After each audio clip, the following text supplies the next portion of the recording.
A level exam එකට තව දවස් 13ක් වගේ ඉතිරි වෙලා තියෙන්නේ.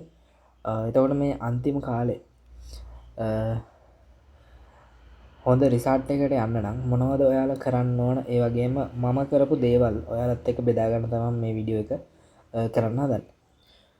10 එක්සෑම් නම් ඊට දවස් 3ක් විතර තියලා අපි බයෝ වලට ලොකු ෆෝකස් එකක් දෙන්න ඕන. හරිද? ඒ කියන්නේ බයෝ නැත්තම් කම්බයින්ඩ් මැත්ස් නේ තියෙන මුලින්ම. හරිද? බයෝ නැත්තම් කම්බයින්ඩ් මැත්ස් වලට ඒ දවස් තුනේ ෆෝකස් කරන්න ඕන. හරි? එතකොට දැන් ළමයිට එන ප්‍රශ්නයක් තමයි දැන් මේ ටිකේ ස්ට්‍රෙස් එකත් එක්ක වැඩ කරගන්න අමාරුයි. යන්නේ සමහර වෙලාවට නිින්ද යන්නේ නැහැ. සමහර කට්ටියන් හොඳට නිින්ද යනවා. හරිද? ඒ වගේ මනසක එක තැනක නැහැ. හරිද? ඒකට හේතුව තමයි ඔයාලා දැන් හිතනවා දැන් මට මේ ටික කරගන්න පුළුවන් වේද වගේ එකක්. හරි. හැබැයි ඔයාලා දන්නවා ඇත්තම දේ මොකද්ද? එහෙම හිතන එකෙන් ඔයාටවත් කාටවත් වැඩක් වෙන්නේ නැහැ නේ. හරි. ඒක නිසා ඔය එක්සෑම් එක කිට්ටු වෙනකොට එන අසාමාන්‍ය ස්ට්‍රෙස් එක අපි පුළුවන් තරම් අඩු කරගන්න දැනගන්න ඕන. හරි. නැත්තම් ඔයාලා හරියට නිින්දක් නැති වෙනවා. නිින්දෙනුත් මේ එක එක ගණන් හදනවා, එක එක හීන පේනවා නිකන් අමුතු. හරිද? ඒක නිසා ඔයාලට ඒක බාධාවක්. හරි. ඒක නිසා මේ මොහොතේ ඔයාලා හිතේ තියාගන්න ඕන දේ තමයි හරි අන්තිම මොහොතින්නේ වැඩ නොකරපු ළමෙක් නෑනේ. හැමෝම වැඩ කරානේ. මොකක් හරි කරලා ඉන්නේ දැන් මෙතන. හරිද? ඒක නිසා දැන් කරපු වැඩ ටිකක් තියෙනවනේ. අන්න ඒ ටික මතක් කරගන්න. හරිද? එහෙම නැත්නම් මං වැඩ කරා මදි කියලා එකක් වගේ එහෙම එකක් හිතාගන්න එපා මේ ටිකේ. කරපු වැඩ ටිකෙන් උපරිම ප්‍රයෝජන ගන්න තමයි මේ අන්තිම කාලේ අපිට තියෙන්නේ. හරි. ඒ වගේම එක්සෑම් පේපර් එකම ටාගට් කරලා තමයි මේ අන්තිම කාලේ වැඩ කරන්න ඕන අපි.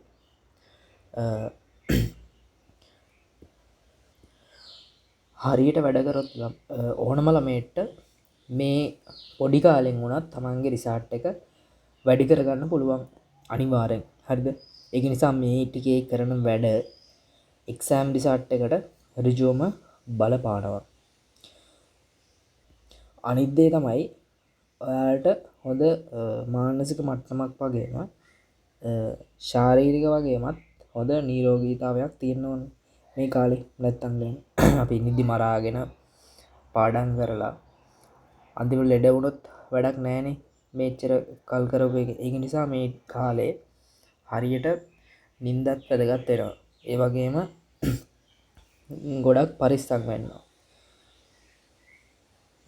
හරි මෙහි ඒ කියන්නේ බයික් වලින් එහෙම යන එක අඩු කරලා ගෙදරටම වෙලා පුළුවන් තරම් පරිස්සම් වෙලා ඉන්න දැනගන්න ඕන ඔයාලා. හරි. අන්තිම මොහොතේ යන්නේ ඒක නිසා ගෙදර වෙලා ඉඳන් හරියට කාලා හරියට හොඳට නිදාගෙන කියන්නේ නිදාගෙන කියන්නේ පැය 5ක්වත් හරි පැය 5ක් විතර 4ක් 5ක් වගේ මේ කාලේ නිදා ගන්න අවශ්‍යයි. හරි. එතකොට අවශ්‍යයි කියන්නේ මම කරපු දේනේ කියන්නේ මගේ අත්දැකීමත් එක්ක තමයි මම කියන්නේ. ඒක නිසා ඔයාලා මම කියන දේම කරන්න ඕනේ නැහැ. ඔයාලා ගැලපෙන විදියට මම කියන දේත් එක්ක ඔයාලා හදාගන්න. හරි.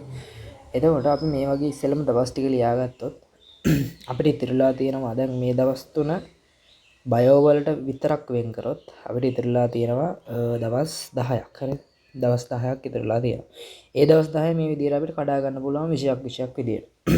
28 බයෝ හරි කම්බයින්ඩ් මැත්ස් හරි කරොත් 29 ෆිසික්ස් 30 කෙමිස්ට්‍රි ඒ වගේ රිපීට් වෙවි යනවා. හරිද? මම කරේ මේ වගේ. ඊට පස්සේ දවස තියෙන දැන් දවස අපිට කඩා ගන්න පුළුවන් මෙන්න මේ වගේ. ඒ කියන්නේ උදේ 6ට නැගිටිනවා. ඒ කියන්නේ නැගිට්ටේ උදේ 6ට.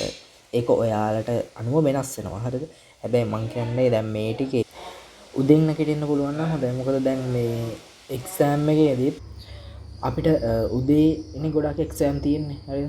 එතකොට අර උදෙන් නැගිටින්න පුළුවන් එක හදාගත්තොත් තමයි. මොකද සමහර ළමයි උදේ 4ට විතර නිදාගෙන 10ට විතර නැගිටින ළමයි ඉන්නවනේ. එතකොට අර ඒ ඩේලි රුටින් එක වෙනස් කරගන්න වෙනවා. හරිද? නැත්තම් එක්සෑම් එක ලියන වෙලාවෙත් ඔයාලට නිදිමත එන්න පුළුවන්. ඒක නිසා ඒකත් මේ ටයිම් එකේ හදාගෙන උදේට නැගිටින්න පුරුදු වෙන්න. හරිද? එතකොට උදේ 6ට නැගිට්ටට පස්සේ මූණ හොදලා මොනවා හරි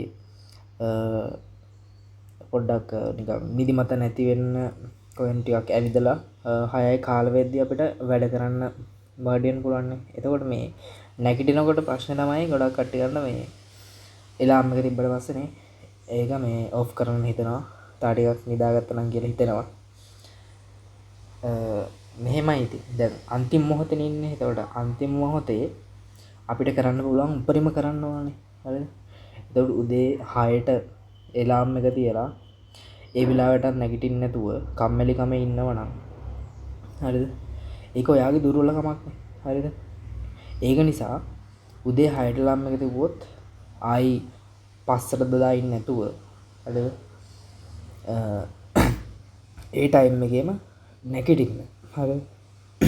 අනිත් එක මේ Tamanට අහු වෙන දැන් ෆෝන් එකේ නෙන් අලාර්ම් එක තියන්න ෆෝන් එක ඇදේ තියන්න එපා. එතකොටනේ ඔෆ් කරන්න හිතෙන්නේ. ෆෝන් එක මේස වලින් තියන්න. හරි? මේස වලට ඇවිල්ලා ඔෆ් කරන්නම් ඔෆ් කරන්න. හරිද? ඊට පස්සේ 6 කාලට වාඩි වුණා කියන්නේ 8 වෙනකන් කියන්නේ පාඩම් කරන්න එපා ඒ වෙලාවේ. මොකද පාඩම් කරොත් නිදිමත වෙනවනේ. පාඩම් කරන්නේ නැතුව ඔයාලා කලින් කරපු MCQ එකක් හරිද? කලින් කරපු MCQ එකක් හරි ස්ට්‍රක්චර්ඩ් එකක් හරි ඒ ටයිම් එකේ අපිට කරන්න. මොකද අපි කලින් කරලානේ තියෙන්නේ. එතකොට ටට්ටක් ගාලා අපිට ගහගෙන යන්න පුළුවන්. මතකින් නෙවෙයි. ඒ වෙලේ හදන ගමන් පැය එතන තියෙනවානේ විනාඩි පැය 1යි විනාඩි 45ක්. හරිද? පැය 1යි විනාඩි 45ක් තියෙනවානේ. ඒ වගේ MCQ එකක් හරි ස්ට්‍රක්චර්ඩ් පේපර් එකක් බයෝ හරි දැන් අපි මෙහෙමයි.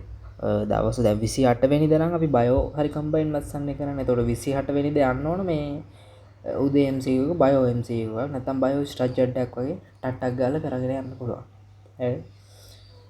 හරි ඊට පස්සේ 8 ඉඳන් 8:00 වෙනකන් ඉතින් බ්‍රේක්ෆාස්ට් එක ඊට පස්සේ 8:00 ඉඳන් 11:00 වෙනකන් බයෝ හරි කම්බයින් මැත්ස් හරි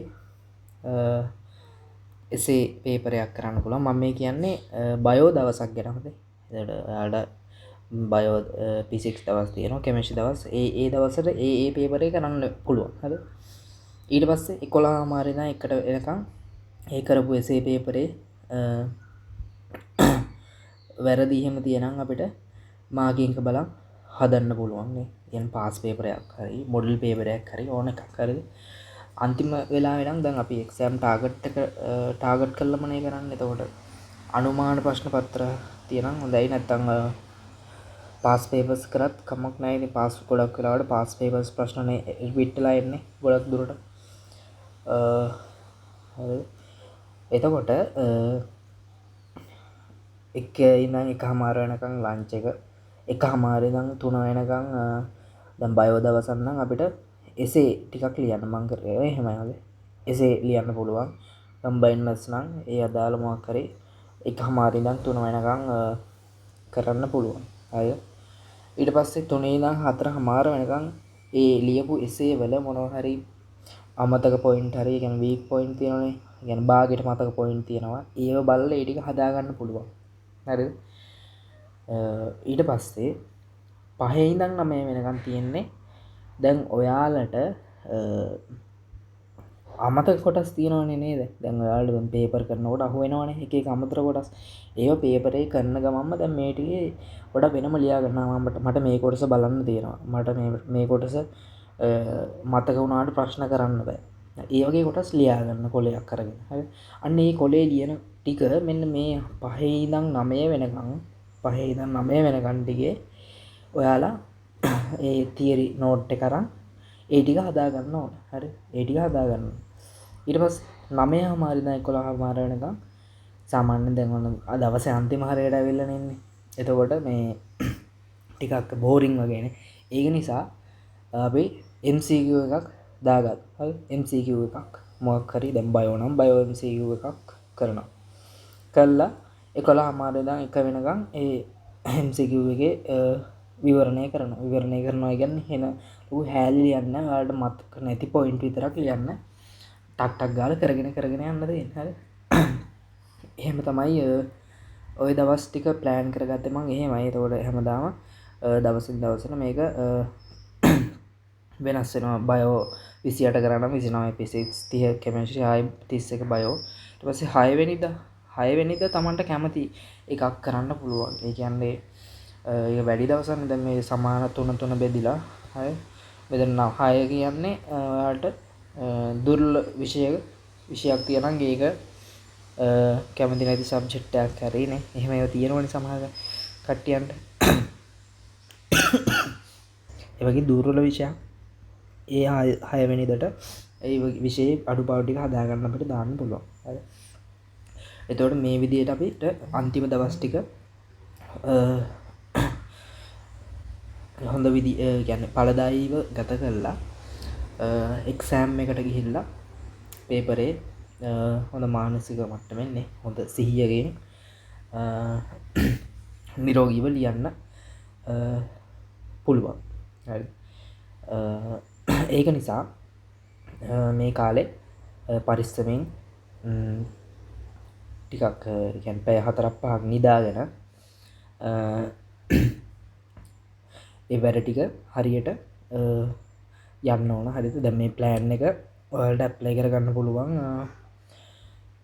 ඒ කියන්නේ මම කියන්නේ මේකම කරන්න කියලා ඔයාලට ගැලපෙන විදිහට මේක හදාගන්න පුළුවන්. හරි එහෙනම් කාටත් සුබ පතනවා එක්සෑම් එක